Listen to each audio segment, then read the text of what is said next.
मैं तो वहां नहीं था, लेकिन सोशल मीडिया से जानकारी हुई कि राहुल गांधी जी रायबरेली पहुंच रहे हैं और हनुमान मंदिर पर चुरुआ सीमा पर उन्होंने हनुमान जी के दर्शन किए हैं। और ये भी सुना है कि पूरी रायबरेली का वो हिंदू मतदाता जिसने राहुल गांधी को वोट देकर के सांसद बनाया है, उसने पूरी रायबरेली के कोने कोने में होर्डिंग्स लगा करके, पोस्टर्स लगा करके राहुल गांधी से सवाल पूछ रहा है। मैं उम्मीद करता हूं राहुल गांधी जी अपने मतदाताओं को कम से कम उनके सवालों का जवाब आज आए हैं तो जरूर देंगे। लेकिन मैंने ये भी देखा है कि राहुल गांधी बड़ा डरते डरते हुए रायबरेली आए हैं। पहले उनको अमौसी एयरपोर्ट पे उतरना था, डर लगा कि अमौसी के रास्ते में कहीं कोई असुविधा न हो, तो फिर वो लखनऊ उतर गए, किसी को बताया नहीं। लखनऊ से बाय रोड पहुंचे हैं।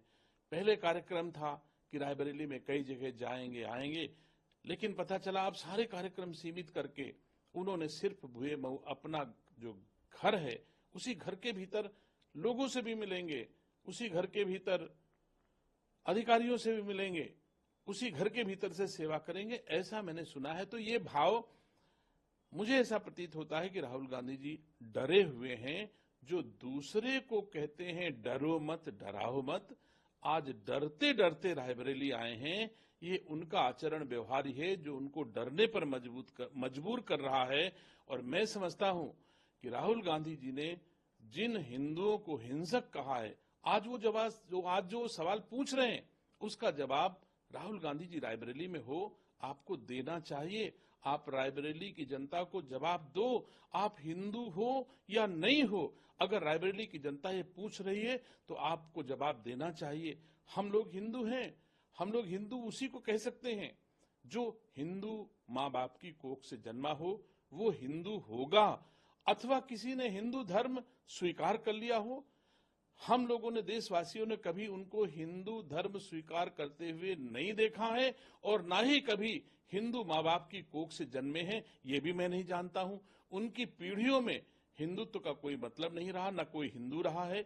अधिकतम लोग नॉन हिंदू रहे हैं और फिर शपथ पत्र में हिंदू लिख देना, तो ये भी आश्चर्यजनक बात है कि राहुल गांधी जब नामांकन कर रहे थे तो उन्होंने अपने धर्म में हिंदू लिखा है। तो रायबरेली की जनता पूछ रही कि आप कैसे हिंदू हो, आप जवाब दे दो। हम सब रायबरेली वासी संतुष्ट हो जाएंगे कि आप हिंदू कैसे हो। आपने सर्टिफिकेट पे हिंदू लिखा है तो उसका सवाल का जवाब दीजिए।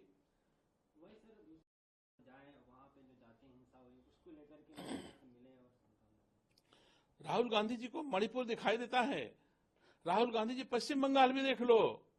जिनके समर्थक हो और जिनकी सरकार आपका समर्थन करती है, पश्चिम बंगाल में किसी मणिपुर से ज्यादा अन्याय जुल्म जनता पर हो रहा है। बदले की भावना से जितना पाप पश्चिम बंगाल में हो रहा है, राहुल गांधी बोलो तो कम से कम उस पर बोलो। महिलाओं को निर्वस्त्र कर पीटा जा रहा है पश्चिम बंगाल में, राहुल गांधी को केवल वही दिखता है, यहां नहीं दिखता। तो मेरा सवाल है राहुल गांधी से कि अगर दम हो तो ममता बनर्जी के खिलाफ भी आवाज उठाओ ना। आप अगर मणिपुर जाते हो तो एक बार जरा पश्चिम बंगाल भी चले जाओ ना, क्यों नहीं जाते वहां पर?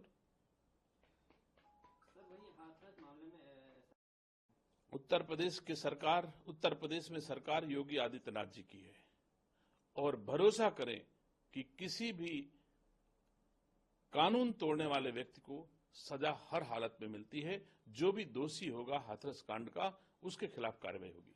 सर 10 सीटों पर उपचुनाव होना है, किस तरह से देख रहे हैं इसमें आपस में जो पार्टियां हैं एक दूसरे को खिलाती हैं? आप सब जानते हैं कि लोकसभा के चुनाव के भ्रम को 10 सीटों से नहीं देखा जा सकता। लोकसभा में जनता जो भ्रमित हुई थी, जिसको खटाखट 1 लाख रुपए का सपना दिखाया, जो अब कांग्रेस के लोगों की चौखट पर खड़ी है पैसा लेने के लिए, नहीं पा रही, आहत है, वो आने वाले इन 10 विधानसभा के उपचुनाव में महसूस कराएगा। और चाहे उपचुनाव हो और चाहे आम चुनाव हो, किसी भी चुनाव में अब भ्रमित जनता नहीं होगी। भारतीय जनता पार्टी का साथ देगी, मोदी जी का साथ देगी और योगी जी का साथ देगी। और ये जो भ्रमित करने वाले लोग हैं, इनको अनुकूल जवाब अब उत्तर प्रदेश की जनता, देश की जनता जरूर देगी।